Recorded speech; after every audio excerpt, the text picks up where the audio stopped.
আমরা যখন এখানে আসি এবং এই বইগুলোর দিকে তাকাই আর যখন অতীতের দিকে ফিরে যাই, তখন আমরা বুঝতে পারি যে ইতিহাস কখনোই কোনো অপরিবর্তনীয় বিষয় নয়।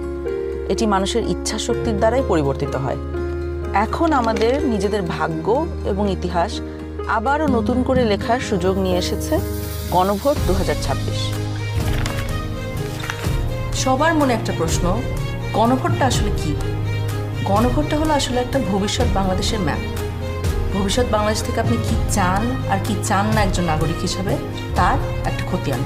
আপনি কি এমন একটি বাংলাদেশ দেখতে চান যেখানে কেউ চাইলে 10 বছরের বেশি প্রধানমন্ত্রী থাকতে পারবে না? এমন বাংলাদেশ যেখানে সরকার চাইলেই বিরোধী দলের সম্মতি ছাড়া জরুরি অবস্থা জারি করতে পারবে না, চাইলেই জরুরি অবস্থার সময়ে নাগরিকের বেঁচে থাকার অধিকার কেড়ে নিতে পারবে না, চাইলেই এক্সট্রা জুডিশিয়াল কিলিং করতে পারবে না?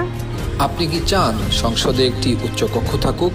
দলগুলো ক্ষমতায় গিয়ে 2/3 সদস্যের জোরে যেন সংবিধান যেমন ইচ্ছে বদলে না ফেলতে পারে, এটা চান? সংবিধানের যে কোনো পরিবর্তন করতে হলে উচ্চকক্ষের সমর্থন লাগুক, এটা চান?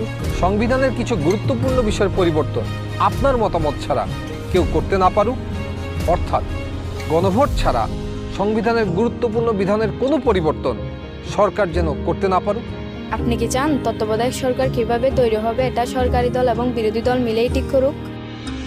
একই রকমভাবে নির্বাচন কমিশন, পিএসসি, সিএজি এইসব গুরুত্বপূর্ণ নিয়োগে বিরোধী দলেরও ভূমিকা থাকুক? আপনি কি চান সংসদে নারীদের প্রতিনিধিত্ব বাড়ুক? দেশের বিচার ব্যবস্থা সরকারের প্রভাব মুক্ত থেকে স্বাধীনভাবে কাজ করুক, যাতে আমাদের মতন সাধারণ মানুষ বিচার পেতে পারে? আপনি কি চান সব বিভাগীয় শহরে উচ্চ আদালত স্থাপন হোক? ধরেন আপনার স্বজন খুন হয়েছে, সেই খুনের দায়ে দণ্ডপ্রাপ্ত আসামিকে প্রেসিডেন্ট চাইলেই ক্ষমা করে দিতে পারে। আপনি কি চান আপনি অর্থাৎ ক্ষতিগ্রস্ত পরিবারে অনুমতি ছাড়া রাষ্ট্রপতি এরকম কোনো অপরাধীকে ক্ষমা করতে না পারুক? আপনি কি চান যে আমাদের মৌলিক নাগরিক অধিকারের সংখ্যা বৃদ্ধি পাওয়া উচিত? যেমন ধরেন ইন্টারনেট পাওয়া, এটাকে একটা মৌলিক নাগরিক অধিকার হওয়া উচিত, যাতে ভবিষ্যতে আবারও কোনো খুনি সরকারে সেই ইন্টারনেট বন্ধ করে আমাদের উপরে হত্যাযজ্ঞ না চালাতে পারে।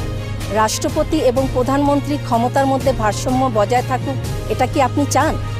বাংলা ভাষার পাশাপাশি দেশের অন্যান্য জনগোষ্ঠীর ভাষার স্বীকৃতি পাক, এটা কি আপনি চান? আপনি যদি এই পরিবর্তনগুলো চান, আপনি যদি এই পরিবর্তনগুলো চান, তাহলে গণভোটে হাতে সিল মারুন। হাতে সিল মারুন। হাতে সিল মারুন। হাতে সিল মারুন। হেতে সিল মারুন।